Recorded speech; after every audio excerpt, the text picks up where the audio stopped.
আওয়ামী লীগ সরকারের সাবেক ডাক, টেলিযোগাযোগ ও তথ্য প্রযুক্তি প্রতিমন্ত্রী জুনায়েদ আহমেদ পলক বলেছেন, আমি নির্দোষ, আমি কোনো অপরাধ করিনি।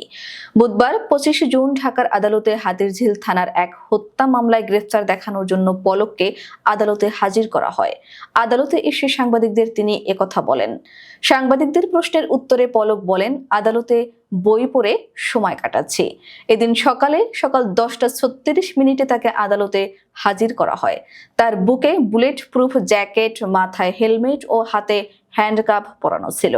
কাঠগড়ায় নেওয়ার পর তার হেলমেট ও হ্যান্ডকাপ খুলে দেন পুলিশ সদস্যরা। এ সময় তার পরনে টি-শার্ট, তিনি ব্যাক পেইন নিরাময়ের জন্য বেল্ট পরা ছিলেন। এ সময় পলক তার আইনজীবীদের সঙ্গে কথা বলতে থাকেন। 10টা 40 এজলাসে বিচারক আসলে নিশ্চুপ হয়ে যান তিনি। তারপর 10টা 45 বিচারক এজলাস ত্যাগ করেন। পলকের আইনজীবী রাখি বলেন, উনি ব্যাক পেইন